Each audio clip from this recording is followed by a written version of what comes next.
Hey there, what's up? I hope you're doing well. This is Andrei from PSD Box. Welcome to another Photoshop tutorial. In this video, I want to show you a few things. The first one, how to create this fire effects using stock images and blend modes. And I want to show you how I get this all these particles and this fire here, which is, I think it looks cool.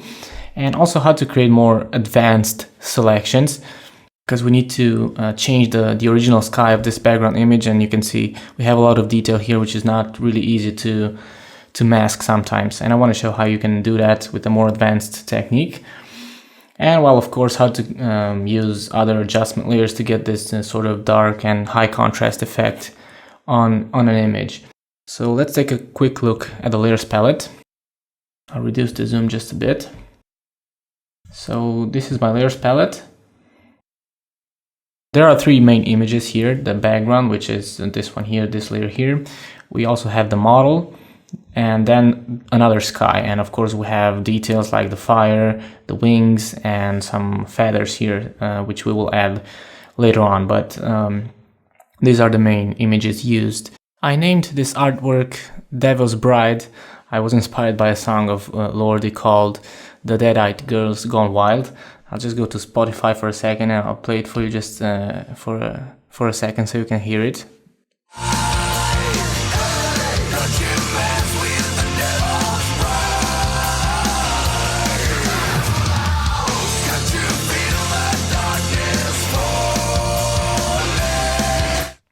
So that was a song that inspired me to give the name to this artwork. But anyway, let's get going with our tutorial here.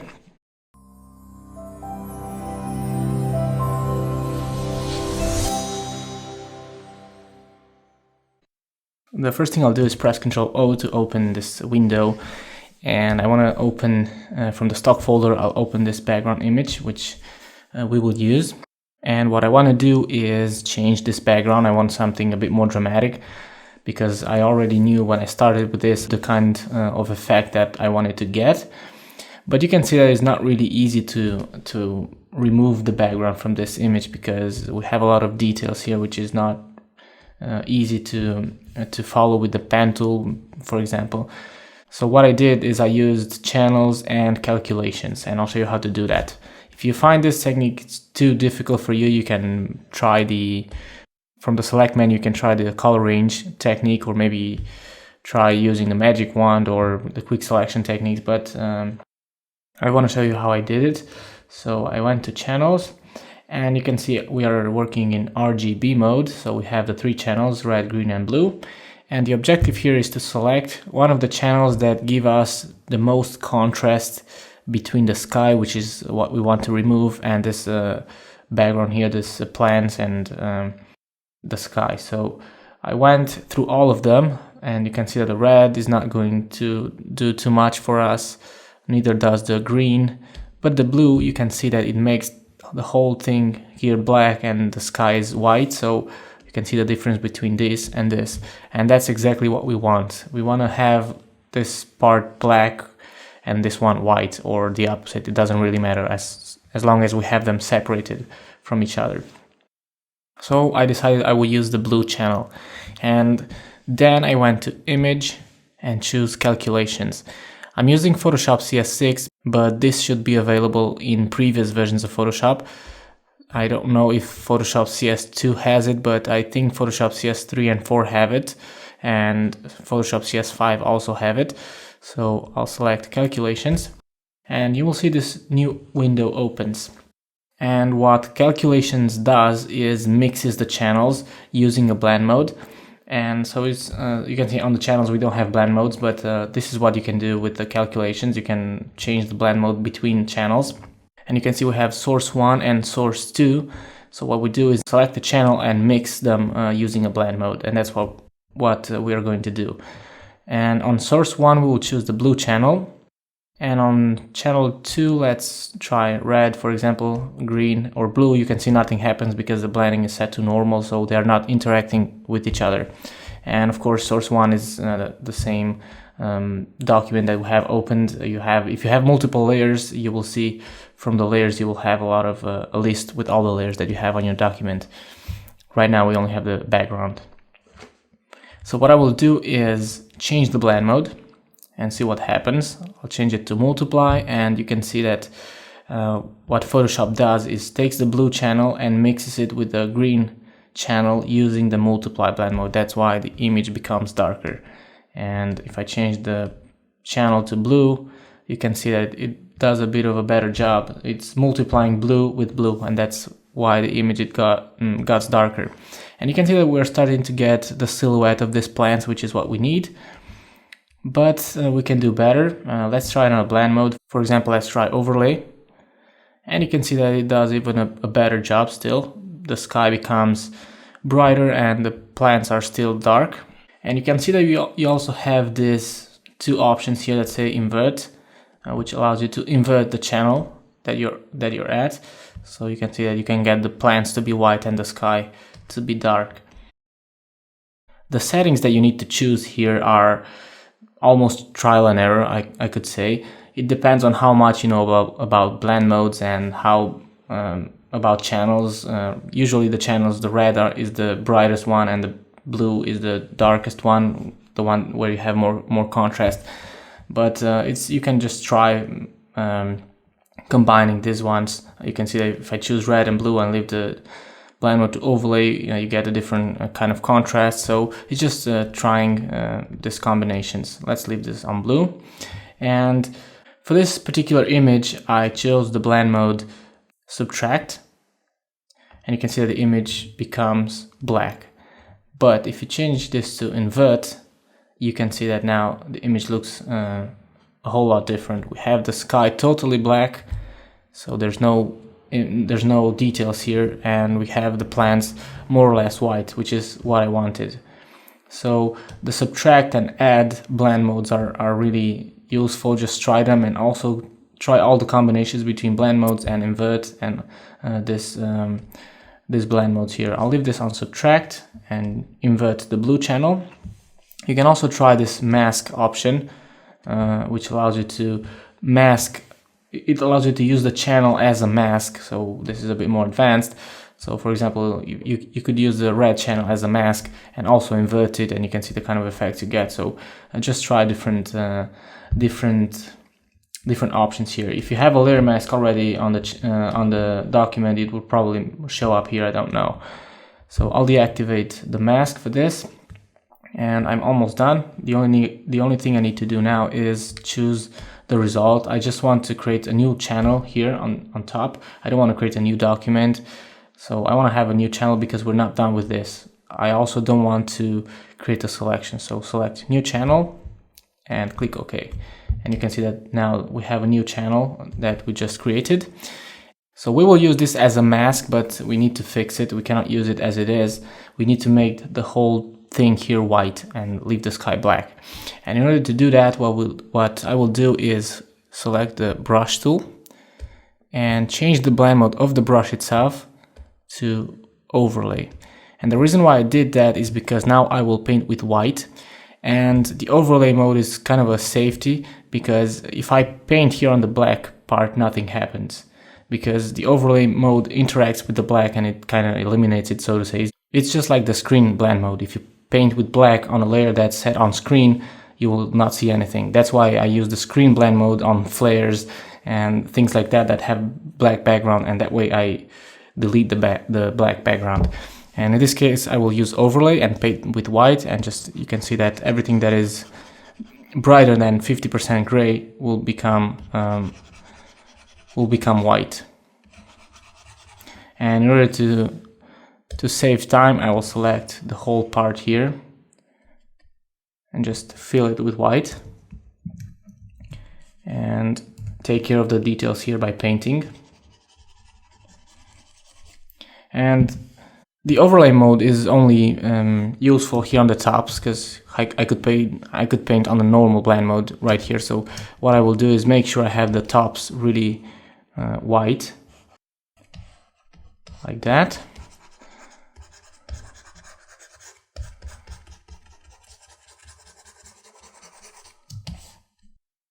Let's do the same here.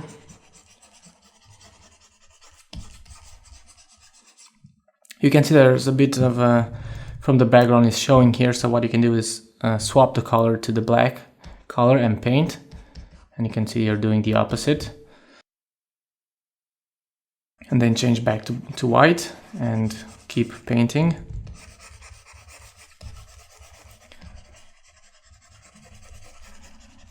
You can see that some areas still remain here, but we'll fix that using the normal blend mode.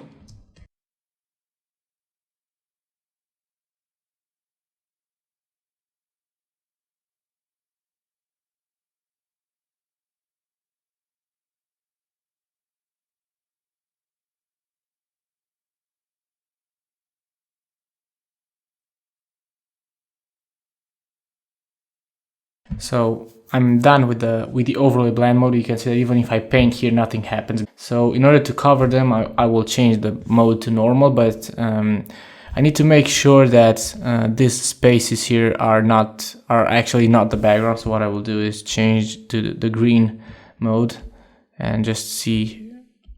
So from here up, it starts to show this is the background, but this part here is just a part from the plan. It's just a highlight. So what I'll do is select again the brush tool, change the blend mode to normal, and paint with white. And just cover these parts here. Remember that we will use this as a layer mask, so we want everything to be white. Otherwise, we will not mask everything. So I want to see what these parts here are, so I'll switch back to the composite and take a look. So there's no sky here, it's just a few bits of the sky is showing, so I'm sure that these are just parts from the plant, so I can safely paint with white, sorry.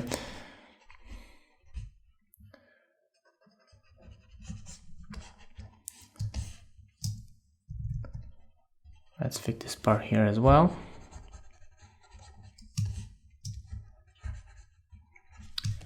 Okay, so now we're done.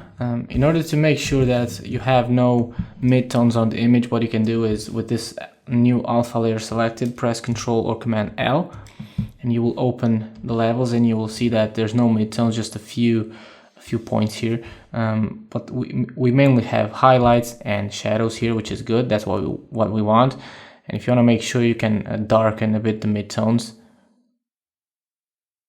Well, actually, I'll leave it like that because I will lose detail on the tips here. So I'll leave that like it is. So what I will do now is I want to use this as a layer mask. So what I will do is press Ctrl or Command and click on the thumbnail of the channel thumbnail, and you can see that it creates the selection for me. And I'll go back to the layers palette, and you can see that the selection is active, and I'll click on the layer mask, and my sky is gone. We still need to add the other sky, and when we do that, we will see if we have to retouch this layer mask. So I will press Ctrl O and select my sky from the stock folder. Press Ctrl or Command A to select the entire canvas, Ctrl C to copy, and Ctrl W to close the image. And I'll create a new layer below this, pressing and holding Ctrl or Command and clicking on this new layer icon. Let's name this sky, and let's name this background. Okay, and I'll select the sky layer and press Ctrl V to paste the image that I just copied, and I'll have to move it in place, and I'll also have to make it smaller because it's too big.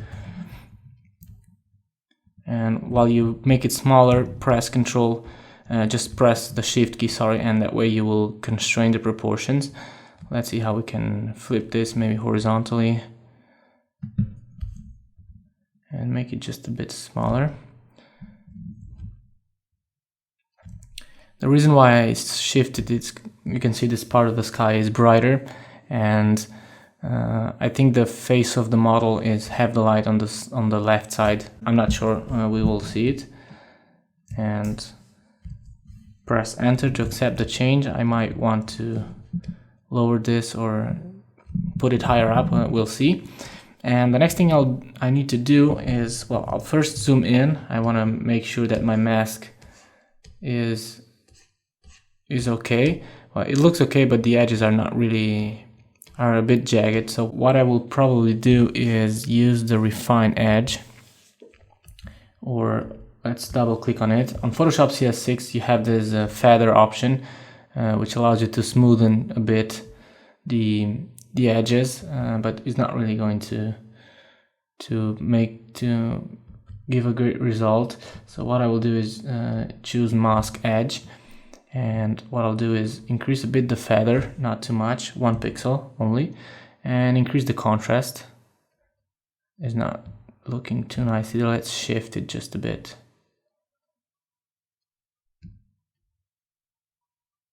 Or maybe just not. Smoothing it is not going to do any good, because you will start to reveal the background. So just increase a bit the feather and a bit the contrast, and that's it. Let's choose layer mask and click OK.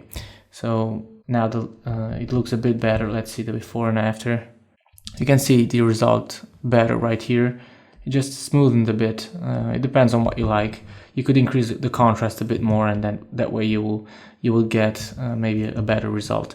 But I'm happy with that. And let's add now our model, and that way we have all the elements, the main elements on the image. I already have it subtracted from the background.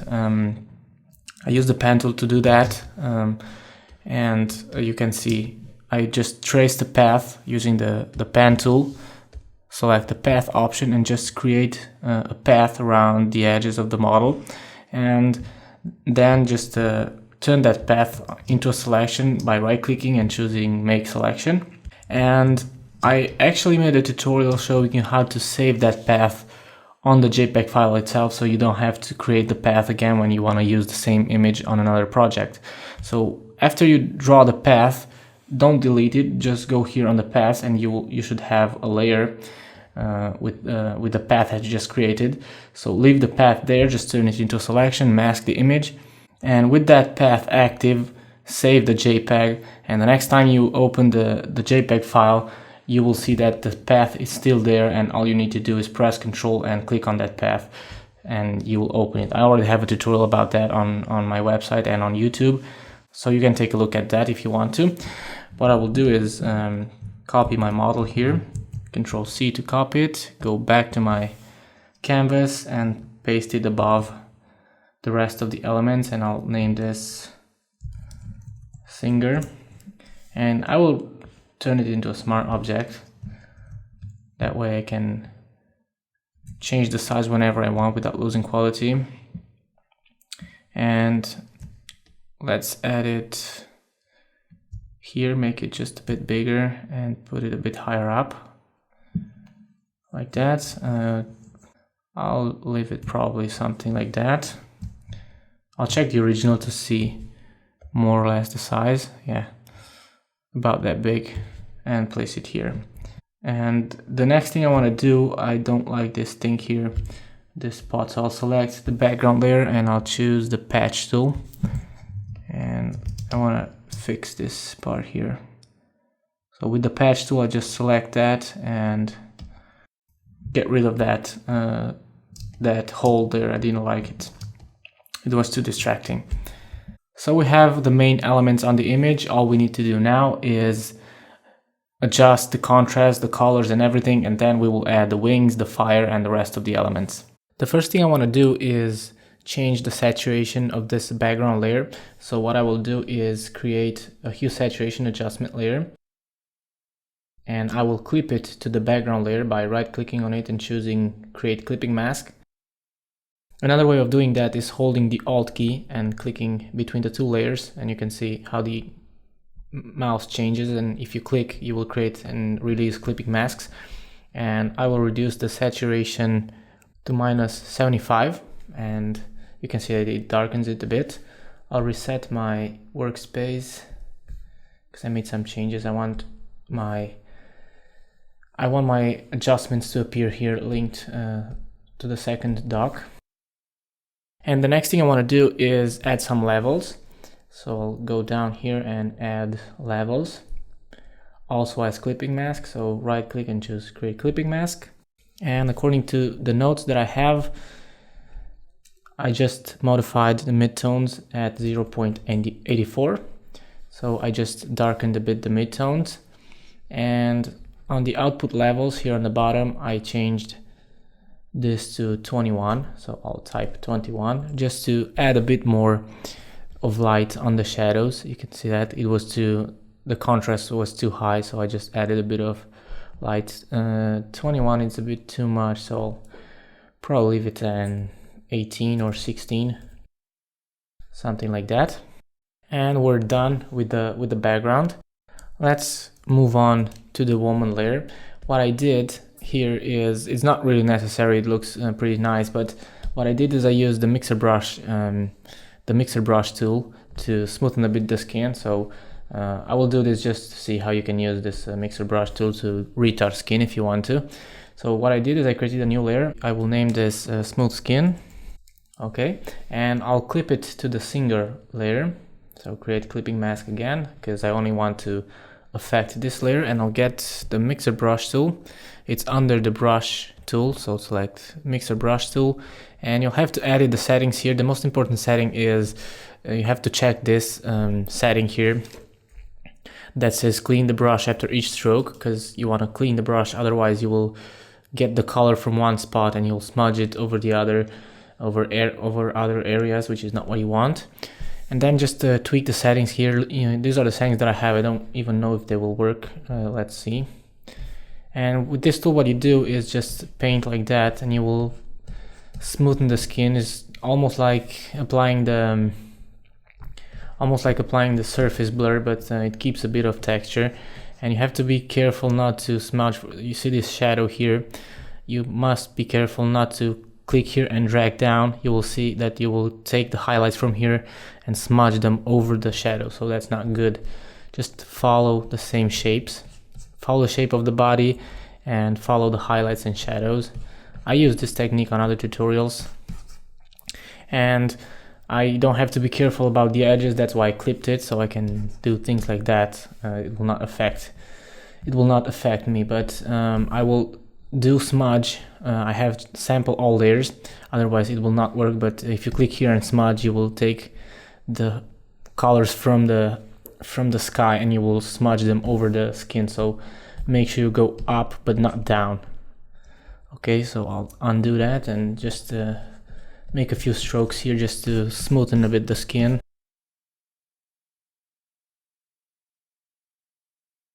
So see here on the arm, I'm going on this direction rather than horizontally, so just go vertical, and you can see that I'm hiding this point here. If you're really picky about this, you can even use the spot healing brush tool and clean imperfections on the skin, but I didn't do that. I will just decrease a bit the brush size. And one thing you can do, if you I don't know if you can see it on the video, but if you use a really big brush, sometimes you can see lines here on the brush, and that's because of the size setting. So with the brush selected, click on the brush or press F5 and see here the spacing. If you see those lines when you brush, it's because you have the spacing too high. Just reduce it to about 4 or 5%. Don't reduce it at 0, because it will slow down Photoshop. So leave it at about 6 or 10%. You can also see that once you do that, looks like the brush has more effect than before. So just lower the settings a bit. Let's lower the load and the wet as well, just a bit. Anyways, you can change the opacity of this layer if you want. I just want to show you how I did that. So see, you must keep this highlight here on the cheek, because that gives shape to the face. So don't cover it. You can really change the shape of the body with this tool. So you have to be careful not to overdo the settings and go step by step. I'll show you a before and after in a second so you can see what I did. Let me increase the brush size just a bit, and see, you have this highlight here on the leg, so just don't go on the vertical plane. Just make a few strokes, and of course make sure you have checked sample all layers. I'm not doing a really good job here, but anyways, I'm doing it quick. You can check the original PSD file. I made a really big mistake here. You can check the original PSD file to see the effect that I got, and just take your time doing this, but I don't want to spend too much time here because the tutorial, there's other things that I want to show you. I showed this technique on other tutorials. So let me show you before and after, and let's go here on the top part, so you can see the before and after. You can see how I smoothened a bit the shadows and the highlights and the skin. So that's how I smoothened the skin with this mixer brush tool. Let's move on and add the first adjustment layer for the woman. And again, I wanted to desaturate this because the woman has too much color compared to the background, so I'll add a hue saturation adjustment again as clipping mask. And I reduced the saturation to -15. It's a really minor change, but we can edit this later on if we need to. Now the color is a bit more even on the entire image, so what I did next in order to make the color even more uniform is add a fill adjustment layer. So go here to the adjustments and choose solid color, and the color that I use, I'll give you the exact value.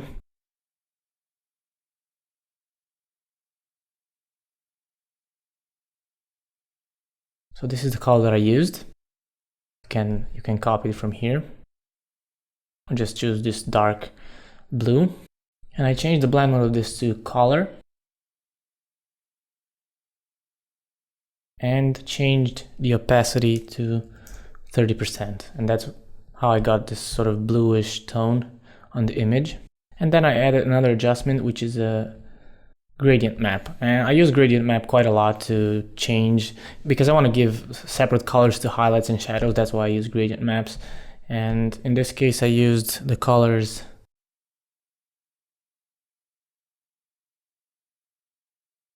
so this is one color that I used for the shadows, and for the highlights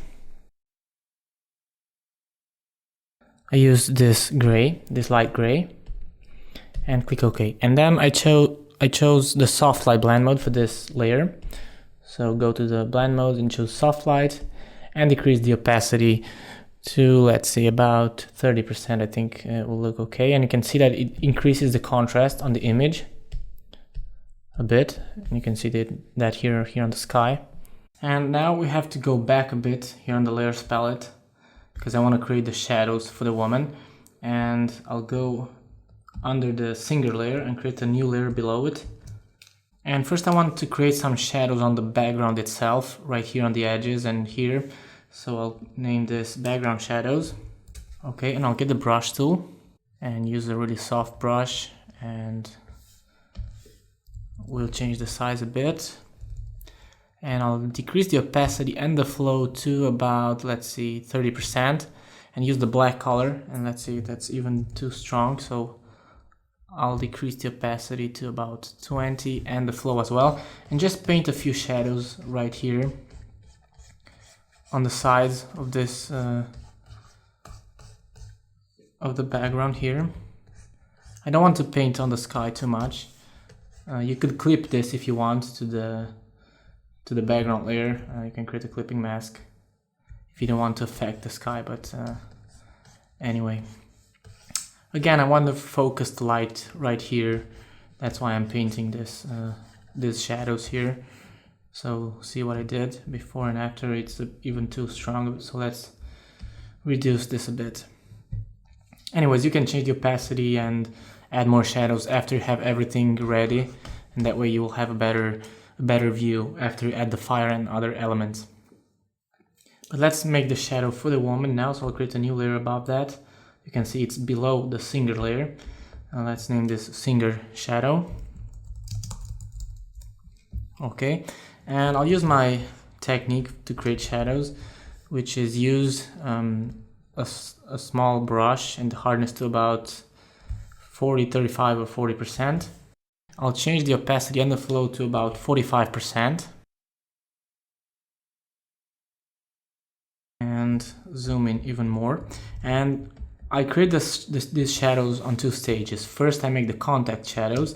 So these are the shadows that just under the object, in this case under the woman's feet and under this microphone here, just the shadows that are close to her feet. And I'll increase the hardness even more.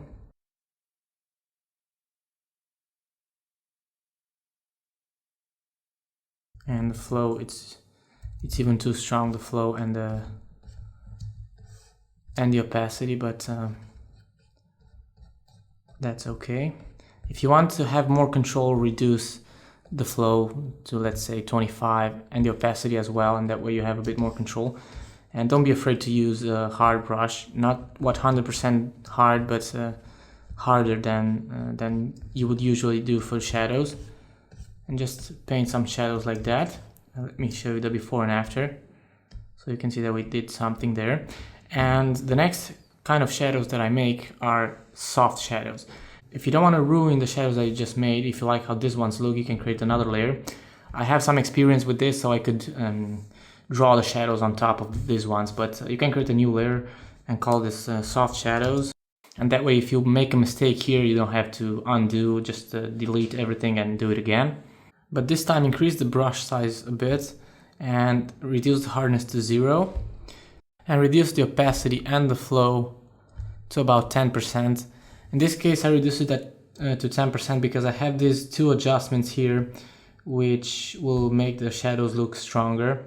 So I want to work with really low opacity and flow so I can control the amount of shadow that I make, and it's a bit too low.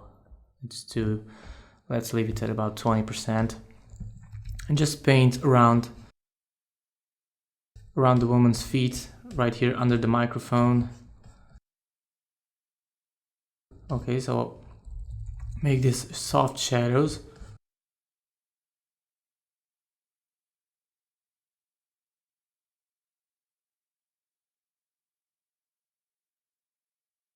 Okay, so I'll even paint some shadows there, maybe here, and well, a few more shadows right here. Okay, and let me show you the before and after. So you can see without the soft shadows and with the soft shadows. Now it looks like the woman is really standing here. And now I see what I shifted the sky, have this brighter part here, and you see this highlight on the woman's face. And that's why I wanted to change to flip the sky. There are also a few things that bother me here, which is this leaf here. I would probably crop the image using the crop tool because I don't want that there. And also this one here, you could use some tool to get rid of that, and maybe this part here as well. But anyways, we'll leave it like that.